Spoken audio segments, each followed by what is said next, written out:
Welcome back, my friends, to another episode on a mother's journey to holistic health and healing. So happy we're here for another beautiful episode. Been looking forward to this one and excited. It's especially, I feel, meaningful because we are joined with a guest who was with us exactly almost a year ago, and she was in a totally different space then and in a totally different space now. And that's, I also wanted to bring her on so we can talk and unpack that and talk about what's new and what's changed and shifted for her since since she was last here. So it moved me a lot, that episode. It was a very emotional one. She shared about her healing journey, surviving, childhood trauma, navigating grief and infertility, finding healing through somatic work, through her spiritual practices, and also plant medicine assisted therapy. So we got into that. That was episode 33. If you want to go back and check that one out. Her name is Sonia. And at the time when we recorded, she was pregnant, which was exciting because she was struggling to get pregnant. And now she returns as a mom in an entirely new chapter, which is exciting to hear, to witness, to see all the blessings that where she is right now, and also to see and hear and learn about how her work has shifted and evolved. So I'm really looking forward to diving into that. Sonia is a therapist, a somatic practitioner, and mystical curandera whose work is rooted in the belief that the body is always speaking, and healing begins when we learn how to listen. Her work has been shaped by years of walking between the clinical and the spiritual, supporting clients in traditional mental health spaces, deepening her own relationship with somatic and intuitive healing, and learning to trust the body as a source of wisdom, protection, and truth. And today, we're diving into, well, touching base on how that's evolved, where she's at with that now and the work she's doing, and also talking about a topic that has been part of her own healing and that she incorporates in her work as well, which is tarot, and how from tarot she was inspired to create her own oracle deck, which is amazing and so inspiring. We're going to hear about how that was born. So, without further ado, come on in, Sonia, and give us a reintroduction and how you've been in this new season of your life. Hi, everyone. Sonia Fregoso. I'm very happy to be here. Thank you for inviting me back. I feel like it's very special to be back a whole year later, a whole chapter later. Definitely feel like I'm in a different, a different place mentally, emotionally, spiritually, and physically, for sure.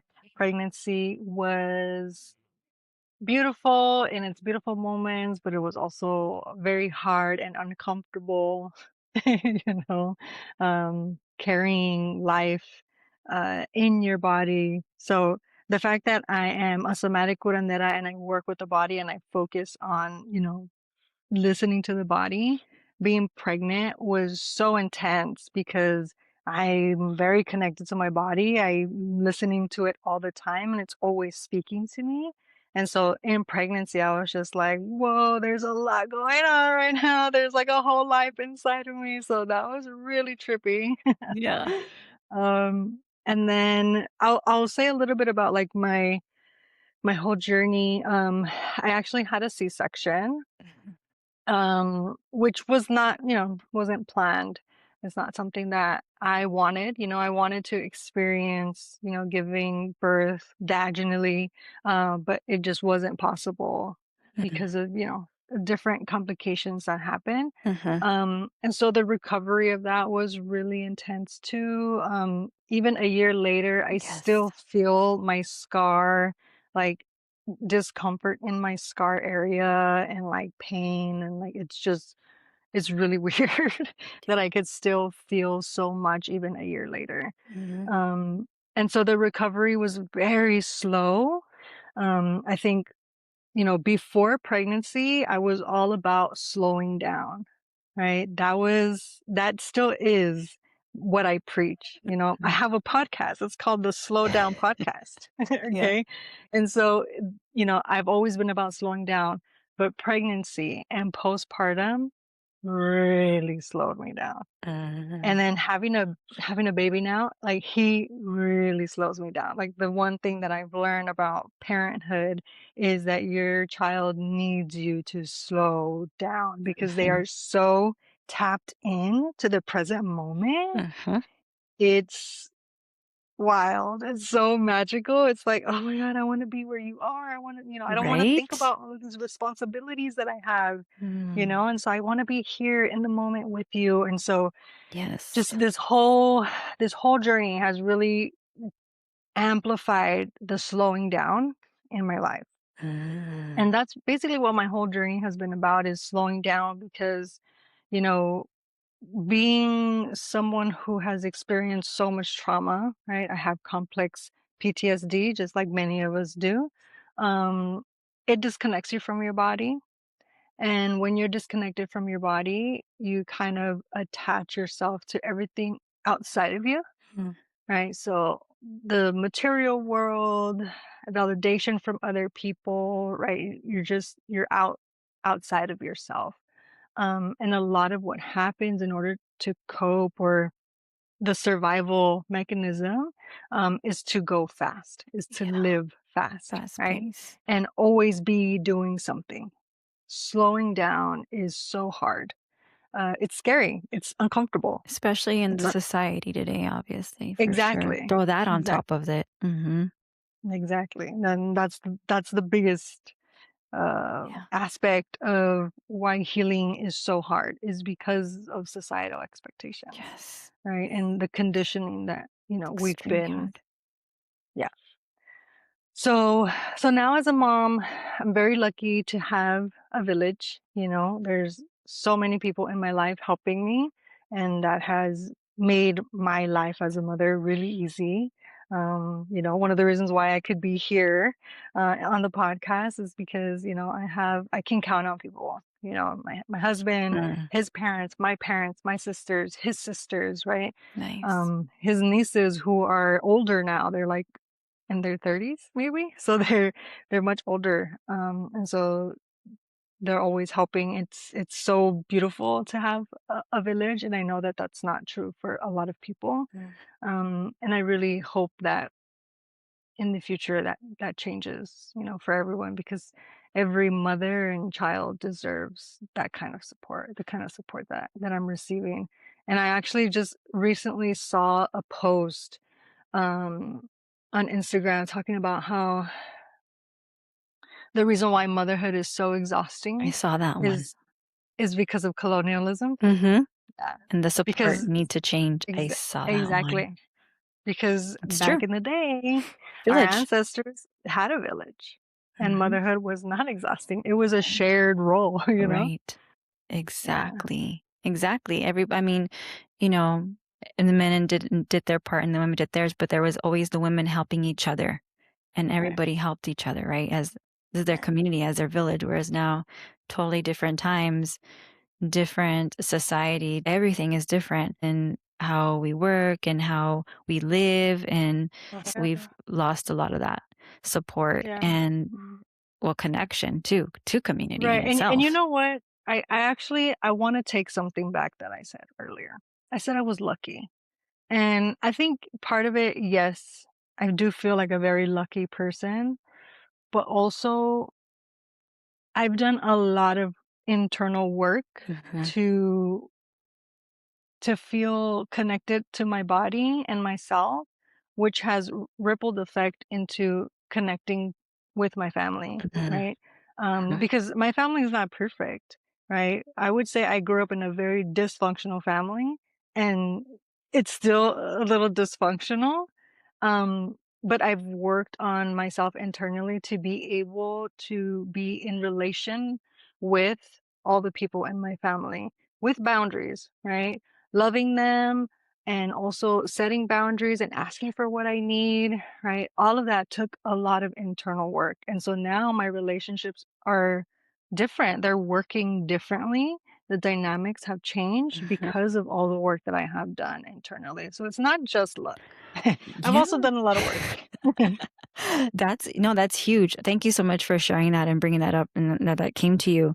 And that's true. That makes a lot of sense because if we're in a place of, having some separation from the family, some other kind of disconnection, whatever kind of tension there is, you may or may not feel safe to reach out. Or if they reach out to you, vice versa, have that safety or feel comfortable, right? So having that time to really reflect on, okay, what it means to heal the family dynamics, relationships, Mhm. communication, like all of that starts with the self and maybe then, talking And and then, bringing the family in, right, right?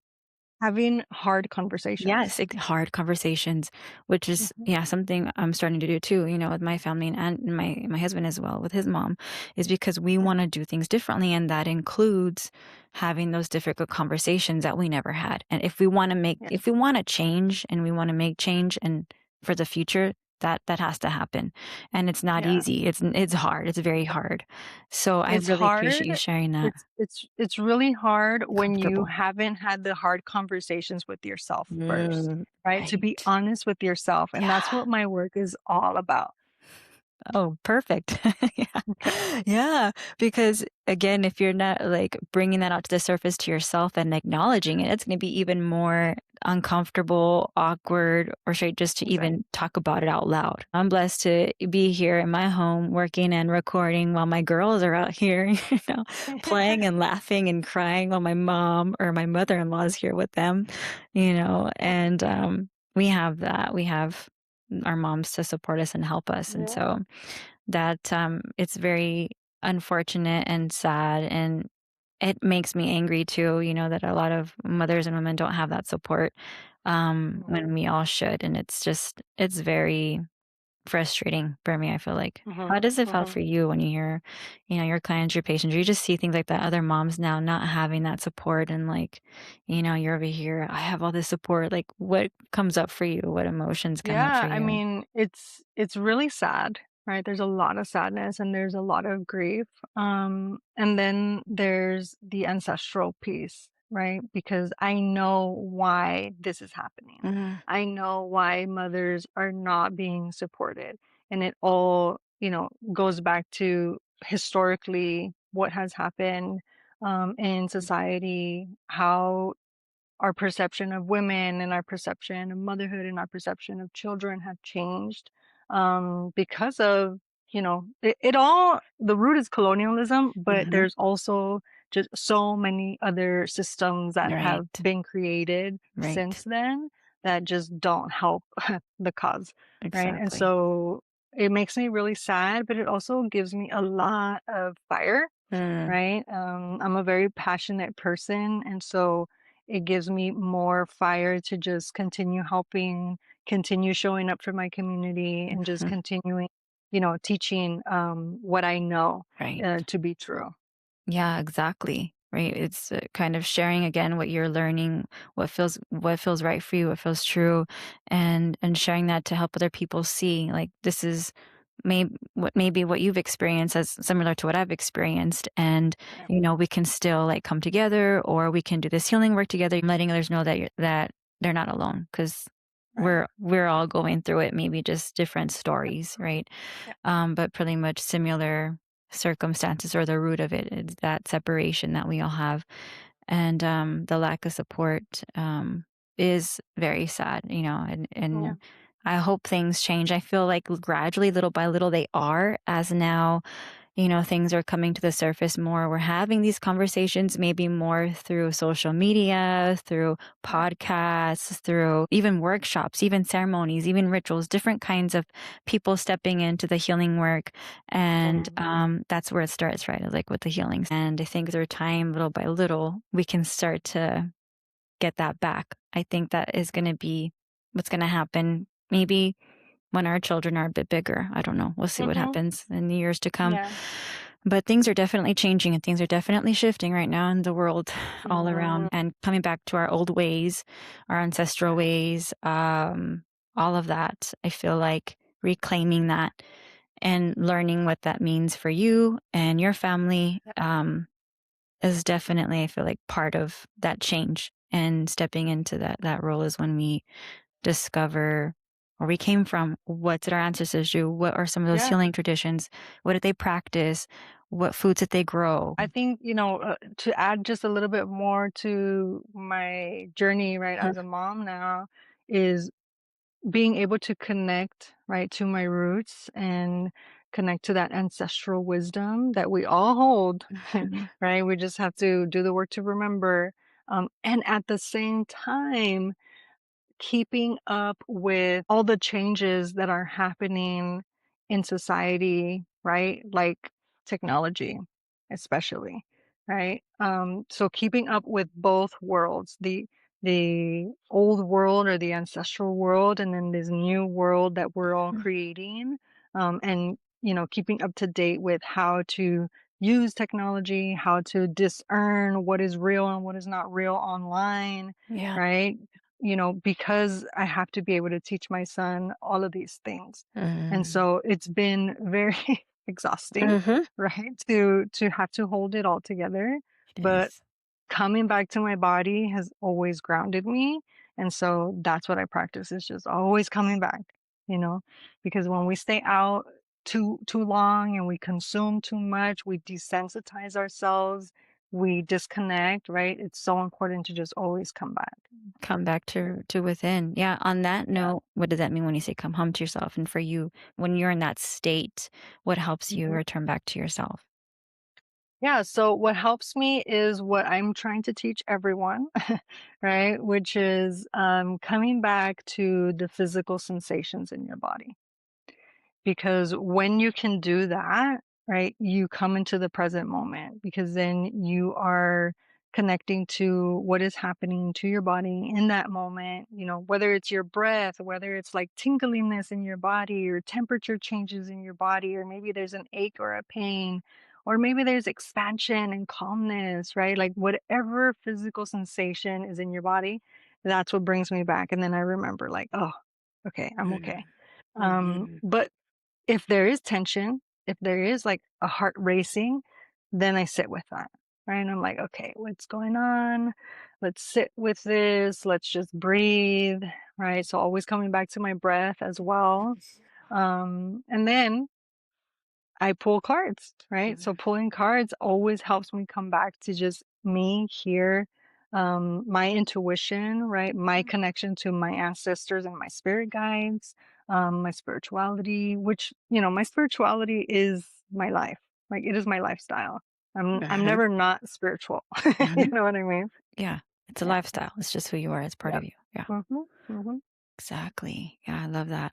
And again, that takes time and work, right? To learn how to come into our body, to listen to it, to Yeah. slow down and stop and pause, to return, to remember that, you can come Yeah. back to yourself and your body because many, like you said, through grief, through trauma, through whatever, that can be difficult to even stop and slow down and then sit with yourself and Right. feel It's those a it's sensations. a it's a skill, Hmm. right? And in order to harness your skills, you have to practice. Mhm. Yes, thank you for sharing that because I think that that's one of the things that I feel I hear a lot often is, from other moms is that why I just feel I can't sit down for just, 1 minute or 2 minutes or I gotta get up. I get anxious if I'm just, it's uncomfortable. But that's again Mhm. where that's the sign that that's where the work is, right? Exactly. Um, That's where the growth is. It's in the yes, discomfort. And exactly. and I do want to say that there are ways to sit with discomfort that is not overwhelming. Mm. And that is by focusing on the physical sensations in your body, not the story that you're holding in your mind. Mhm.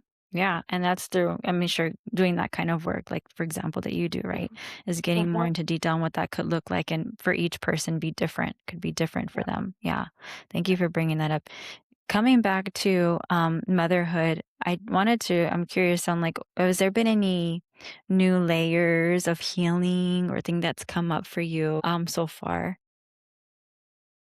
Yeah. So there's so many different layers.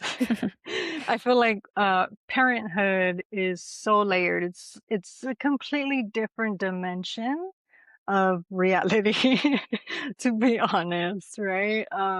So what I've experienced with my son, um, you know, like fresh out of pregnancy, right? Fresh postpartum. There was so much going on in my body and in my mind, because I wasn't getting any sleep, um, and I was just tired, right? So when you're tired, your body goes into survival mode, right? And for me, survival mode is just being stuck in my head, right? Trying to predict the future, right? Trying to control the future. I didn't want anything to happen to my son. I didn't want to hurt him. I didn't want to, all these things were happening. So I would say maybe I experienced postpartum anxiety for sure. And so I was being triggered a lot. My nervous system was dysregulated all the time. Um, but I was keeping track of what was coming up for me. And then when I would see, so I have a somatic healer. When I would see her, we would, go through it and I would tell her, okay, these are the images and the thoughts that are recurring in my everyday. And it was like, I had like an intrusive thought of like just letting go of my baby and letting him fall. Right. And I was like, I keep having that intrusive thought and it's so scary and I don't want to do that. And so we went into the body. Right. And that was the layers of healing started happening there. With every intrusive thought I had, I sat with it. I sat with every single one, not judging it. I didn't shame myself. I didn't say that I was a bad mother or anything like that. I knew it was my psyche trying to heal. Okay. And so because I have a lot of experience doing this stuff. Right. So for me, the thoughts and the intrusive thoughts that I have don't mean a lot. Mhm. It's They just just information. mean it's Mhm. just information that my body is trying to heal something. Mhm. So that was like at the beginning. And then so it's been almost a year, right? Since I've had River. So then in the middle of like postpartum is when I started to feel a little bit more grounded because I was getting a little bit more sleep, right? I wasn't Right. as tired. I also decided to stop breastfeeding. So I only breastfed for 1 month. And because I knew right away, I was like, this is too much for me. Like my mental health is going down the drain. Like I was experiencing, I forgot what it's called, but I was experiencing that every time he would feed, I would feel very depressed. Ah, And it was only when he was feeding. okay. Okay, like, I would literally start crying, Wow. and I was just like, "I don't wanna do this, like, this is way too much for me, my mental health is going down the drain." And so Mhm. I stopped breastfeeding, after a month, and, I felt really good about it. I felt good about the decision. Choosing myself is something that I worked really hard to get to Mhm. pre-pregnancy, and so postpartum, I was like, "Okay, I'm not gonna let that go, I still have to choose myself." I love my son, but I know he'll understand. And Yes. so and he is fine. Yes. Fed is best, right? Right. And he was fed. Mhm. And now I would say there's like 4 3 trimesters, 4 trimesters of postpartum, just similar to pregnancy, right? Mhm. And so now, almost a year later, I feel very grounded. I feel very mentally clear and healthy.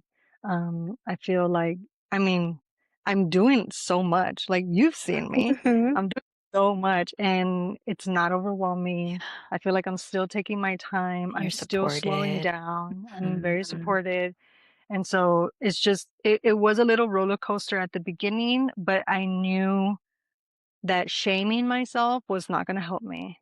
Right. And so I practiced so much compassion Mm. and I gave myself so much grace throughout the postpartum season of motherhood. Mhm. And I still do. I still give myself a lot of compassion and a lot of grace. And I don't think I'll ever stop that Yeah. because um Of creating course. life is wild.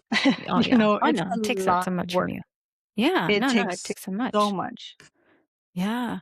There's some ways, some of your go-to ways that help you bring that compassion and grace to yourself. What helps you to be more Yeah. compassionate with yourself? Yeah, so I like to practice what I preach. And so, what I teach others and what I learned for myself, what works for me and what has gotten me through the darkest moments, is going inward and talking to my body. Because I believe that every physical sensation or every emotion that we experience is connected to a physical sensation. Mhm, And every physical sensation is connected to a part of our psyche that is wounded, mhm, right? So it could be a little you, like an inner child, or it could be the you in pregnancy, right? It could be the you from last week, right? It doesn't, mhm, what I say is that our emotions are messengers from the past. mhm, Right. And so when we go inward and we start connecting to those emotions, we talk to them and we give them grace and we give them compassion. That's how I give myself compassion is mhm, by giving it to my body mhm, and letting it know like, yeah, this makes sense. Of course you're exhausted. Like mhm, you just gave birth. Like, of mhm, course. Yes. Okay. I totally understand that, which is the complete opposite of what we do most of the time. mhm. Right? Most of the time we're like, "Oh, what's wrong with me? Why do I do this?" And, "Oh my Right. god," and we're just so mad at Bypass it. ourselves. Mhm, Yeah. mhm. So practicing just being compassionate to your body, validating your body, empathizing with your body of like, "Of course, this makes Yeah. so much sense." Yeah. So You know, that you feel verbal, this. Mhm. whether it's, communications in your mind or mentally or Right. out loud, right? So there's a whole method to Mhm. this. Right? It's going inward, connecting to the physical sensations, and then I also use visualization. Right? So the visualization is different for everyone though, Mhm. because not everyone is the same, visually, Uh-huh. visual wise. Uh-huh. Some people they can visualize the physical sensation in their body because I ask them to describe it in detail, right? So is it bubbly? Is it tingly? Is it hard? Is it fluffy? Or, whatever words that come up for you to describe the physical sensation and then describe the shape. And so some people see a shape, Uh-huh. right? And then other people, they get, and this is when your body starts speaking to you. So you're inward, you're focusing on the sensation, and your body starts giving you image, symbolism, Mhm. basically. So some Mm. people see a butterfly, they'll see a Yeah. snake, they'll see a flower, they'll see a sphere, they'll see some people have gone as far as like space, outer space, Oh, you know? yeah. So the visualization is very important too because it kind of and that's kind of Some where the messages. oracle deck comes in Oh, is the symbolism, yeah. right? Yeah. Because so many people get symbols from their body and because your body So doesn't always interesting. speak in English. Right. Right?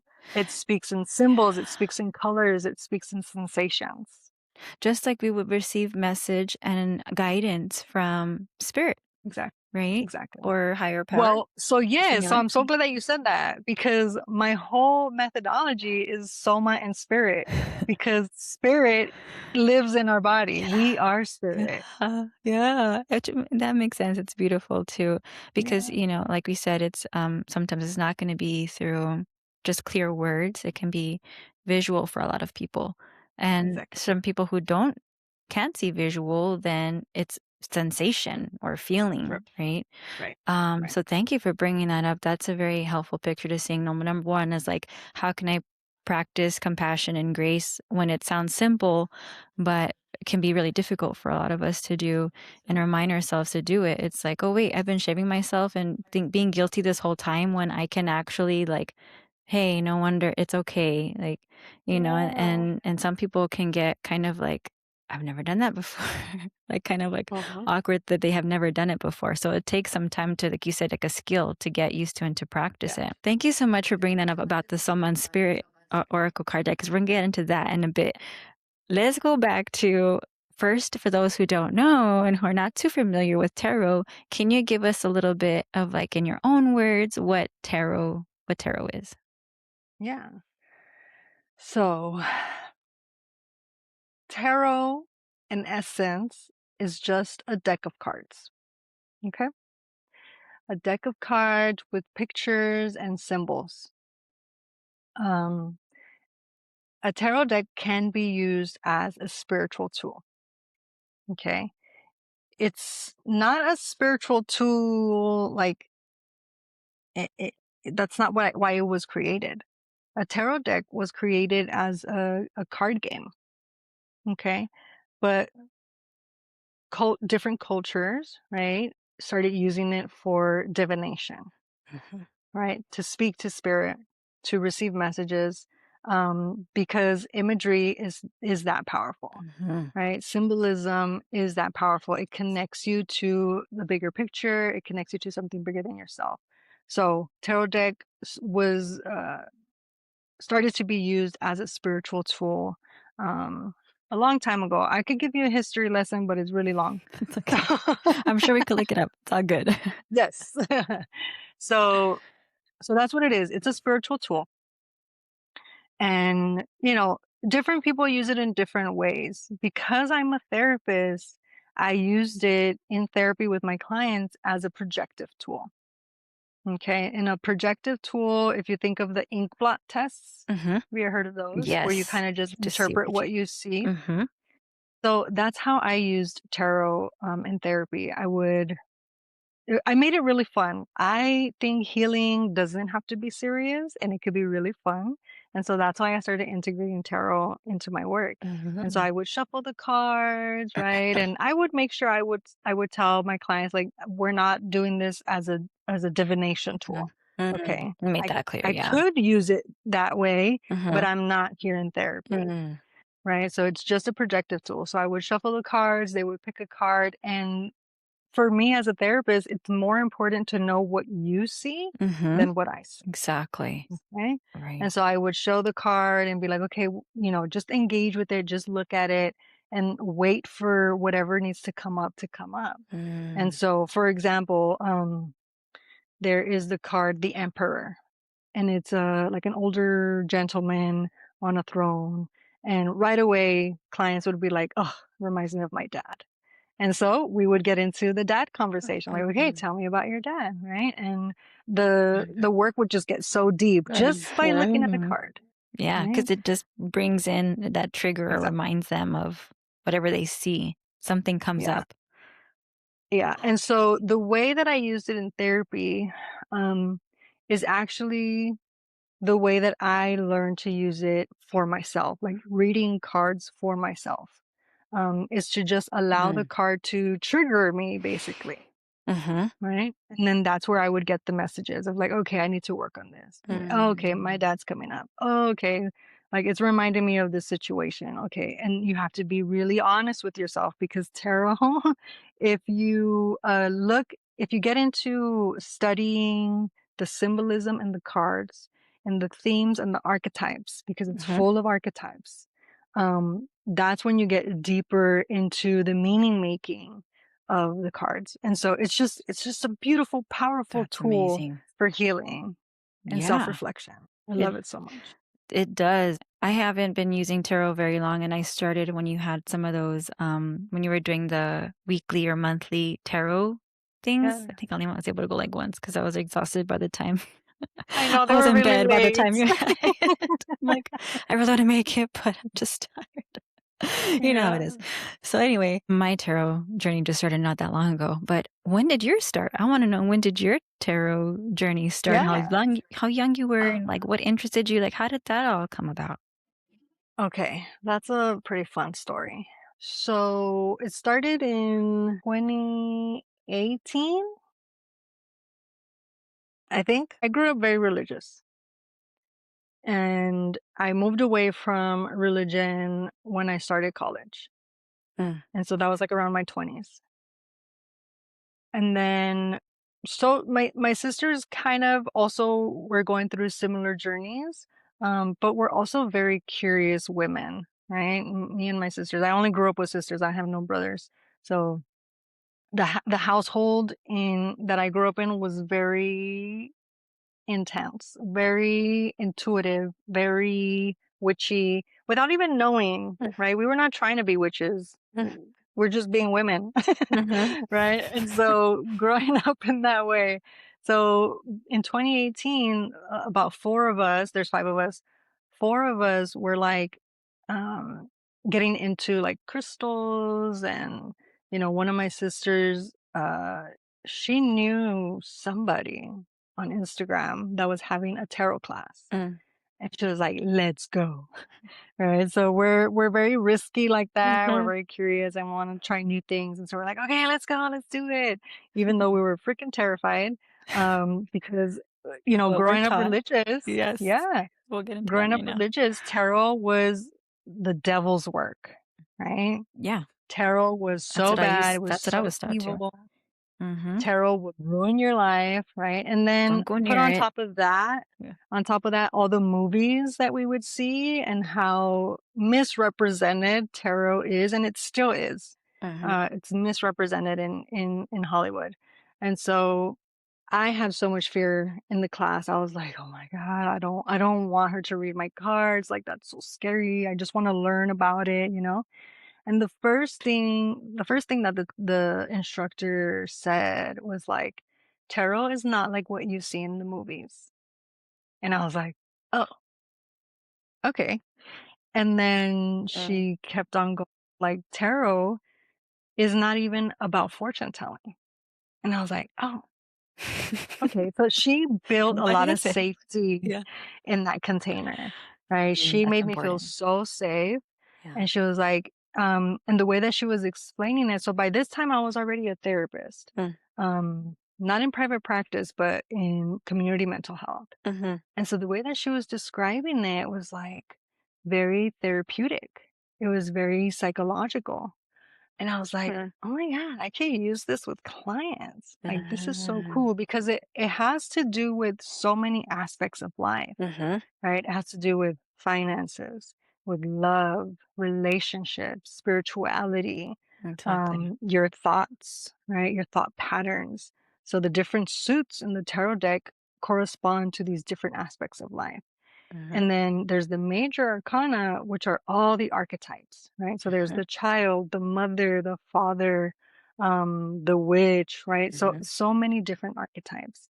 And just the way that she explained it to us, I fell in love with tarot. I was like, oh Mm. my God, I want to use You're tarot with my fascinated by it. clients. Yeah. And ever since that day, I started studying tarot. I slept with my deck. I went all in and Right. I just, so everything that I Uh, know comes from like that class, which was just like a few hours and mhm. then self study, right? So I Mm. bought all the books. I bought a bunch of tarot decks. Dicks. I would pull a card every single day because I wanted to learn the tarot deck and Mhm.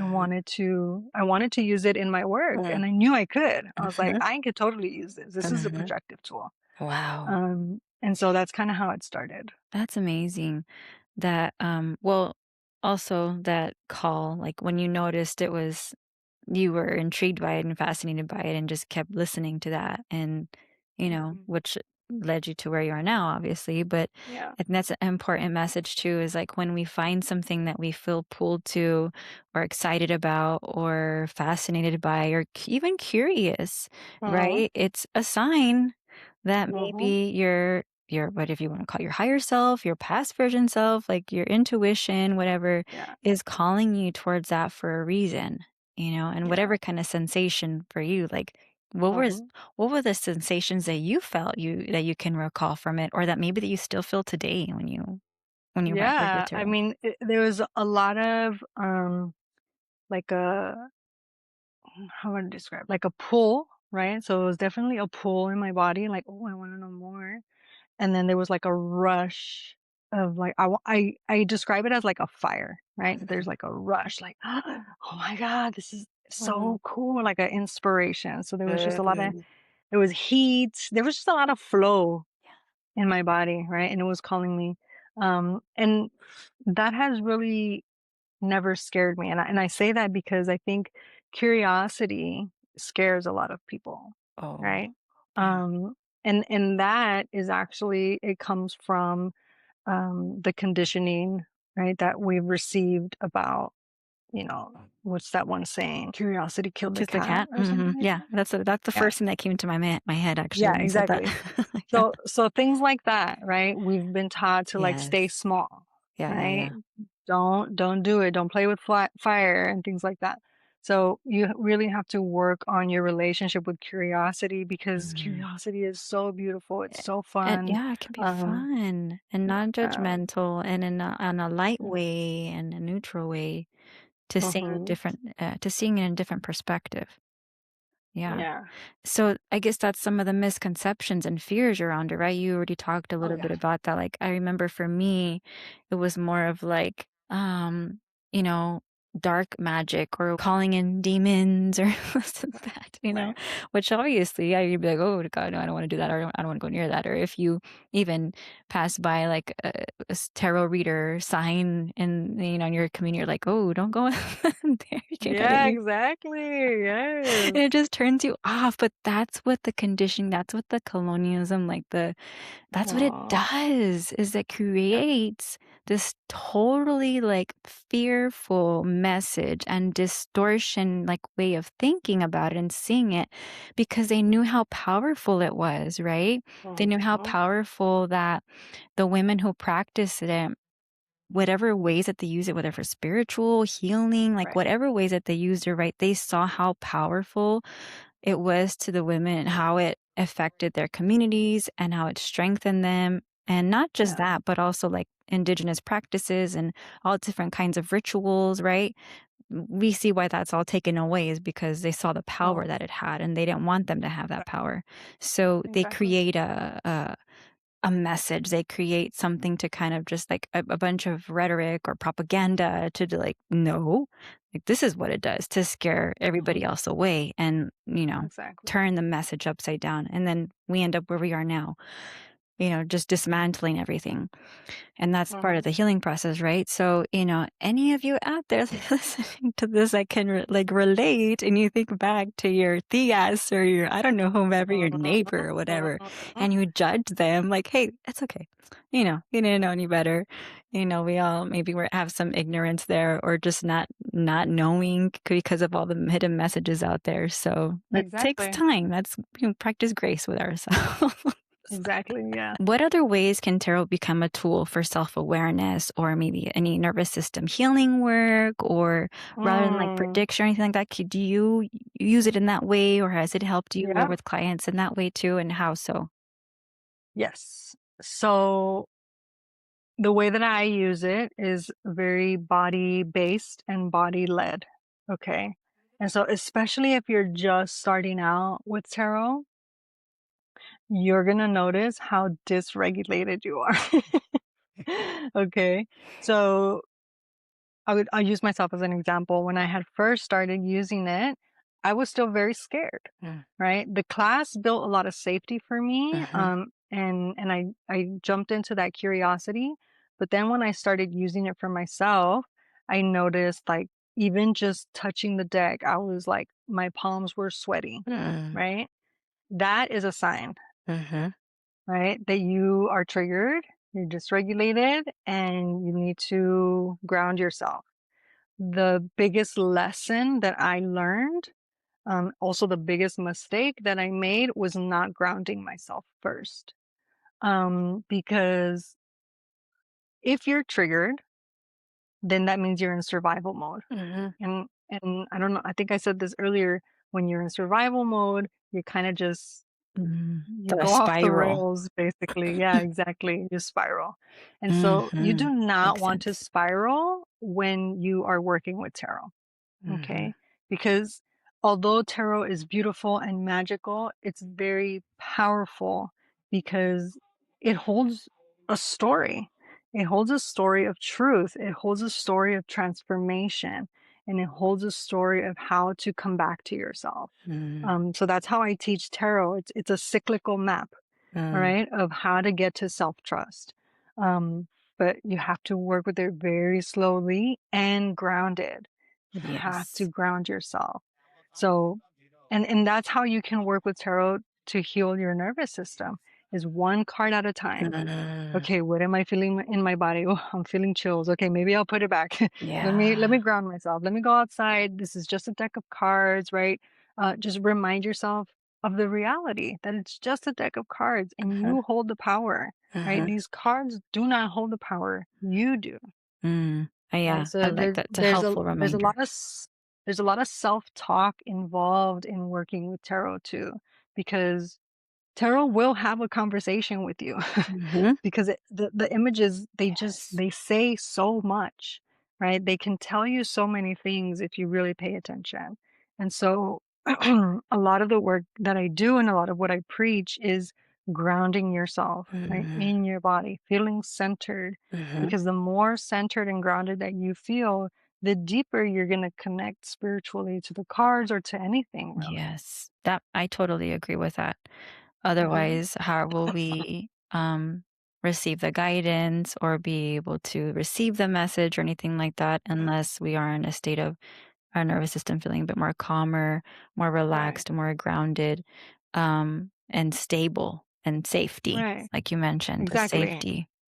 It's a And big so thing. again, in order to get there, right, you use the deck to inform yourself of what is happening in your psyche, right? So going back to the psyche, going back to talking to Mm, all of your different parts. I So love that. maybe you pull the card, maybe you pull the death card, or maybe you pull the devil Mhm. card. Everybody's afraid of the devil Mm, card. Right? And so you pull the devil card and you're like, oh my God, that one is so scary. I mhm. want you to pay attention That's to true. your body and talk to it. What just happened?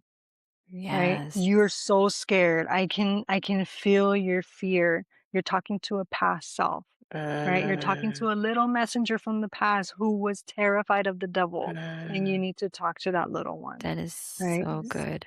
Yeah, so that's kind of Yes. how I use I the tarot love deck that. is to trigger you, right? To trigger your psyche, Mhm. but so that you can do the internal work. Yeah, I love that. It there's so many ways that you can work with the tarot, right? It's not just a form of divination, Absolutely. receiving guidance, spiritual guidance, or life Absolutely. guidance, or whatever, but also a form of your own personal healing journey, the Mhm. parts of Mhm. you that Right. when you pull the card, it's like something that is calling for your attention or your Right. recognition to sit with. So that's fascinating.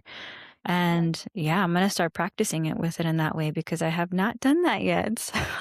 Yeah, So I'm gonna have you'll to start learn doing so that. much about yourself with Wow, that. that's amazing. I love that. So do you feel like that helps also women reconnect to their intuition and like they're knowing when they're Oh, working with the tarot? How do you absolutely. feel that Yes. has helped you and Yes. other maybe your clients? For me, it was the key. Mm. Right? Because yes, I used it in the way that I just described. Uh-huh. Um, but deeper into my work and my self-study of the tarot, I was able to use it as a divination tool, right? To speak to my ancestors. And I specifically speak to my grandmother. Uh-huh. And so I would connect with her and I would ask her questions of like, what is some guidance that you want to give me today? And I would pull a card and just the first thing that would come up for me, right? It's like, oh, okay, she's telling me this. And then I would ask her another question. And then I pull another card and she would speak to me again. Right. And so I would just have conversations with my grandmother through the tarot. Mm. And I still do that to this day. And I speak to different spirit guides and things that I believe in. Uh-huh. Um, and so just trusting, right, that what comes up for me, right, that was my intuition. And I knew the difference because I was no longer feeling dysregulated. I was no longer scared, right? I felt very grounded and clear. Uh-huh. And so the messages would just come through just crispy Yeah, clear. exactly. So you were Mhm. able to discern between the difference between the two. Yeah, Wow, absolutely. that is amazing. So fascinating. So what led you to creating the Oracle deck? How were you inspired to do that? How did it come to life? The idea. Yeah. So, I mean, the idea was there for a very long time, probably since I started using the cards. mostly because a lot of the decks that I would buy, there was just they didn't look like me, Mhm. right? It was just a lot of, white people, colonial people in the tarot Fashion, yeah. deck, Oh, yeah. right? And so, I dealt with that. I was like, okay, it's fine. Like, it doesn't bother me. I'm just gonna keep using the deck. And then I think it was around 2020, yeah, like around the pandemic, Mhm. where a lot more people started coming into my orbit on Instagram, Mm, who were into tarot decks, and they, were creating tarot decks for people of color and things like that. And so I was like, oh my God, this is so cool. Like, mhm. there's a diverse tarot decks. And so Right. I started buying those. And then that's kind of when my mind was like, oh, I want to create one day. Mhm. Right. So my first idea Put it was out I want to there. create a Mhm. tarot deck. Right. And I put it out there. But then I was like, oh, it's going to take forever, but whatever. It's in the back burner. And I kept using tarot decks. And then I started um, creating more space for my methodology, Soma and Spirit. I started coaching people on Soma and Spirit. And then even in my coaching, I was using oracle cards and tarot cards. And more, my method of healing started becoming clearer and clearer. Mm, And I started noticing that I was guiding people in the same exact way. So like I mm, was like, oh, mhm. okay, there's a It just method kept here. Like coming. this Yeah. works. And so that got very clear. And then I got pregnant.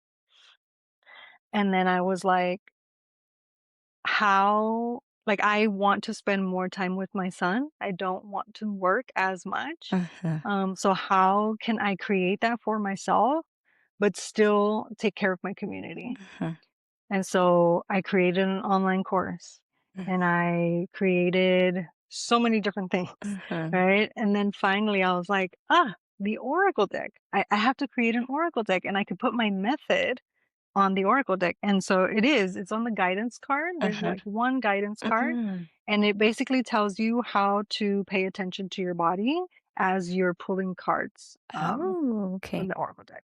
So everything we talked about today is in the Oracle deck. And so I had my sister, who's an artist, create and illustrate all of the images. I can show you some of them Did you here. guys, come up with them together or, like, you saw Yeah, fruit, she so chose we sat down together. I came up with all of the words. mm, So there's about 30 words. And I had her what's that word? She collaborated with me with the words because there was a few words that she was like, "Nah, I don't think that's mm. a good one." I was like, "Okay, fine." And so, we would go back and Work forth together. Mhm, with the words, and but the imagery, I think, it was so cool because I told her what I imagined the card to be, but she couldn't see what I was seeing, in my head, yet she created exactly what I wanted. wow, that is You know what amazing. I mean? That was really So cool. cool. Yeah, so Wow. I can show you everybody loves this card. Oh, the brain with the butterfly at the Yeah. attached and imagination. That is so cool, and it's like little leaves Yeah. as the brain like No, little those are leaves? Oh, butterflies. they're all butterflies. Oh, okay, okay, Yeah. now I can see it. I just saw the one butterfly Yeah. on the edge. How cool. Yeah, yeah. Oh, So that is that's so one of them. amazing. That And so I kind of proposed it to her and I was like, "Look, I'll pay you, right? I'll pay you for illustrating the entire deck." Um, you know, and I did, even though it doesn't have a guidebook with like the meanings of the card, that was intentional Yeah. because my work is to help people tap into their intuition, Mhm. right? If I give you the meaning of the card, You're not you're gonna not gonna use it. even gonna try. Yes, yes. You're not gonna try to tap into your So it intuition, and forces I want you you to try. to practice and Exactly. strengthen it, which I Yeah. appreciate. I appreciate that because a lot of the ones that you do buy come with an oracle book, right? Yeah. And then, right, like for me, for instance, I'm like, okay, let me look without the book. Then later on, I'm like, okay, what does the book say? exactly. sometimes, And but so that's like helped me right away. I wanted to stay true to my work, which is it's more important what you see than what I see. I love that. That's beautiful. Okay. Yeah. So that's why there's no guidebook, but I did for my sister at least, and not even for all the cards, maybe for like 10 cards, I gave her a little description of what it means to me, Mm. right? But then after like 9 or 10 cards, I was like, just do whatever you want. Mhm. Like just whatever comes to you, Come to I want mind. that on the card. Yeah. And so it was very collaborative. We're both very spiritual, so she connects to her spirituality in her own way, but Mhm. we both believe in pretty much the same things. Mhm. We're always going back and forth with our spiritual beliefs and, just Talking sharing, about them. about our dreams, and we share about our connections with spirit and things like that. So That's it's a very spiritual beautiful. deck, filled with both our energies, Mhm. which I would say is very powerful and transformative because we've been going through our own healing Yeah, journey for like the past 20 years. exactly.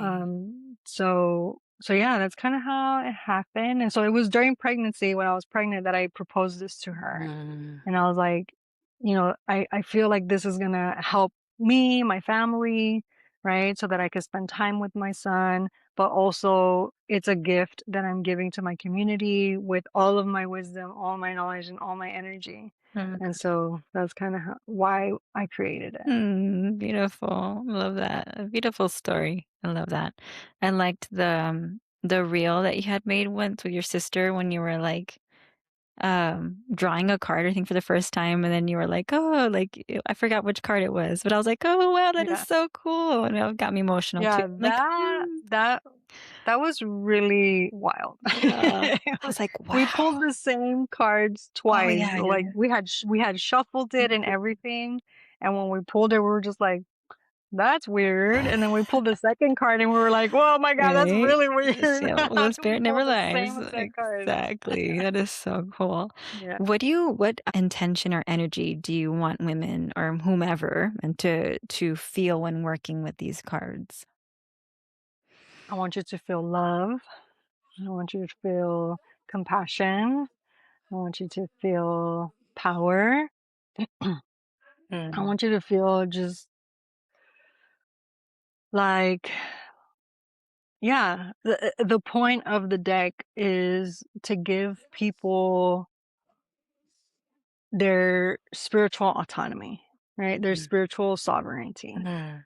Um, that's why there's no guidebook, right? To tell you what these things mean. It is literally whatever comes to you. Mm. That is what it means. Like your interpretation is You're correct. right. There's Always. no right or wrong. Yes. Exactly. I love that.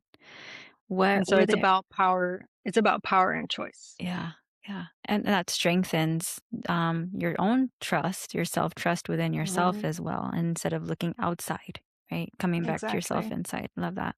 Such a Exactly. beautiful, beautiful tool modality. Were there any emotional or, like, any kinda spiritual lessons you feel that surfaced when you were creating them? Absolutely for my sister. Mhm. She went through a very hard journey with the deck. Mm, So it took her 18 months to create.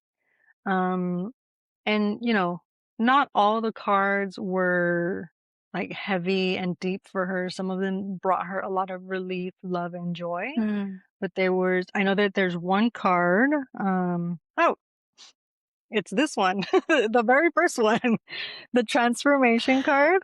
Okay, is it a snake, a serpent? Yeah. Okay. So it's a snake shedding its skin, Shake setting its skin, okay. and it's the transformation card. Oh, So another thing that I want everyone to know is that she drew these images dot by dot. wow. That's amazing. So much So this is detail. dot work. Mm-hmm. Yes. I think it's called a stippling effect The or camera dot work. doesn't do it justice, yeah, I gotta order my deck. I'm so sorry. So she said that when she was creating this card, it brought up a lot for her because she's also going through a healing journey and going through transformation, shedding and letting go. Mhm. And It's actually a really good story. She had texted me when she was creating this card, and she was like, "I'm very triggered. I Mm. was working on this card and I don't know what to do. Please help me." Mm. And so basically, this is where the guidance card was born because Oh. what I texted her was how to come back to herself. Mm. And that's exactly what is on the guidance card. So the guidance card is a text Oh. message that I sent to my sister Wow. In photo form. in photo form. In Yeah. a visual. Yeah. So so she went through a Wow. lot with That's the amazing. transformation card, That's so cool. and the guidance card was born from the Ah, transformation that is card. so awesome. I love them. Just the story and the depth and like all the emotion and the meaning and everything like involved and experienced in the human experience and then, created in this deck for also people who, again, we all hold the same emotions, similar so experiences. And so it's like, we're all one Yeah, in that exactly. way. So that is so, so cool. Love that. Do you wanna share a collective reading with us? Yes, I would love to actually. Okay, Wonderful. let me shuffle. Everybody go out and go get your Soma Spirit Oracle deck from Sonia Yeah. Fregoso. Okay, so as I was shuffling, this card popped out. Okay. So I'm just gonna choose this card. Oh, I can see it now. And the card says rest. Is it Yes. a So fox? it's a little fox. It's a little fox, and the card is, basically giving you the energy, right, that you need, right? So a lot of the words that I came up with were comes from the question, what do I need to know today? Um, and so the universe, spirit, your ancestors, whoever it is that you speak to, right, is telling you that you need to rest, right? And I think that is actually a big message that we've all been trying to integrate Yes, into our life. I agree. And I know that for a lot of people, rest is really hard. Mhm. But rest doesn't mean do nothing, right? Rest is more, it's like the prefix of restoration, Mm. right? So what are the things that Uh-huh. restore your energy, right? Yes. It could be a nap, it could be a walk, right? It could be connecting with people, or it could be isolating yourself for a little bit. Mhm. Whatever restores your energy, right? You need to figure Yes. out what that is for Exactly. yourself. I 'Cause not love that everyone message. rests the same way. Right. I believe that. And that's a beautiful message because I'm sure to whoever hears this, who will resonate and hit you in whatever way that you feel called. And sometimes it's even thinking about going down that path of what does rest look like for Yeah, me? Or how can I redefine that? Because I don't even know what that is, exactly. you know? Exactly. In our modern fast-paced Yeah. world where mothers do not have so much support and working long hours. Um, I get a lot of that. How do I rest? How can I rest when I have Mhm. XYZ, this to do list? I'm a caregiver. I work long hours. And then it's Right. like, that's hard. And then that's where the Yeah. part comes in of like, well, what could it mean and look like for me? Right. In Yeah. this Yeah. current season of life or circumstances, because it is hard. Yeah. And Beautiful I think reading. it's really important to just reframe the word rest, that it doesn't mean to do nothing, right? It's what restores your Yes. energy. Wow, that was such a beautiful message. Thank you for sharing that. And Yeah. yeah, so many women feel disconnected from intuition. It could be because of burnout, like we've been talking about, survival mode, trauma. Where do you suggest someone begin reconnecting with themselves? Track the physical sensations in your body. In the morning, in the evening, whenever you can, just track what you're feeling. Sensations only. Mm, No emotion words, no storytelling, just, oh, I'm feeling some tingliness right now. That's it. Just track your mm. body. Start there. I love that. Mhm. Simple, but also being mindful and intentional of that, right? Yeah, that's such a good place to start. Thank you. Yeah. And I remember you on one of your posts when you were doing a giveaway for your deck, you were like, "What are you calling in?" And I was hoping I was going to be one of those winners, but that's okay. I'll buy my own deck. But anyway, you had asked, like, type in what you're calling in. I remember that. So, what are you currently calling in? That's a good question. I think right now, because I want to spend more time with my son, I want to call in abundance, just the energy of abundance, the mindset of abundance, right? So that um, I don't overwhelm myself with like, oh, I don't have enough, so let me keep working, right? Let me keep doing this and not spend time with my son. I think I can spend time with my son, right? It's just my mindset that I feel needs to change. So I really want to calling more on that abundance mindset Right. for sure. Yeah, focusing more on that abundance mindset of I have that abundance of time. I have the time. Yeah, I I have it. have what I need, right? I And less of do. that scarcity definitely can help calm some of that and bring more of that abundance. I love that abundance for you. Yeah. How Beautiful. about you? What are you calling in? Right now, for me, it's trust. That's what resonates Actually, right I think now. a lot of people actually put that intention down. Trust. The trust, yeah. I feel like just because right now I'm in a season of like trying to transition between different roles and work and again, I mentioned, earlier on our separate call, homeschooling my son and then, Uh-huh. just how things are changing and shifting.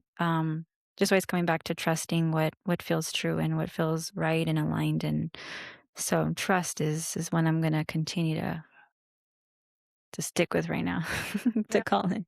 love that one. Yeah. All right. Well, Sonia, thank you so much for being here and just for your time. Can you tell us how we can find you and work with you? Yes.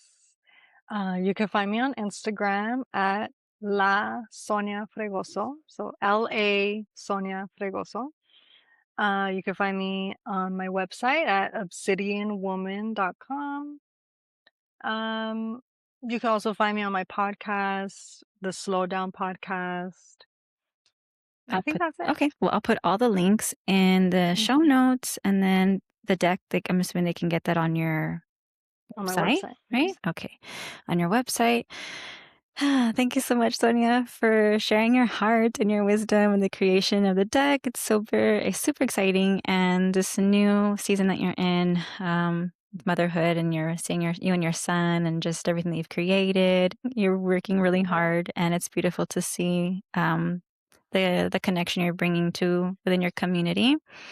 And that's beautiful to helping us remind ourselves to come back to ourselves and our intuition and through the body, through our physical Right. body, because there's so many Mhm. things that disconnect us from it. But this is the body we are being carried with each and every day. And so we've got to It's take some time the only one to we get. make friends and love and be kind to it and to others, Yeah. obviously. But thank you so much. What I loved about the conversation too is that healing doesn't have to look a certain way. Right? It's like Mhm. reconnecting with ourselves can happen through the body, through spirituality, Yeah. creativity, Mhm. intuition, reflection, so many different ways, and giving ourselves that permission to explore and see what resonates and, going down that path. So thank you again for being here and for the beautiful work that you're doing and putting out into the world. If this conversation spoke to your heart today, everyone, I'd be so grateful if you took a moment to subscribe, leave a review, or share it with someone who may need it. Your support helps these healing conversations reach more women, more moms, and more people searching for connection and hope and healing. And it would mean so much for me and for the podcast to help continue to grow. So don't forget to go check out Sonia and, go buy one of her decks because that's what I'm going to be doing soon. All right, Thank you so everybody. much. Take Bye. care and thank you. We'll see you on the next one.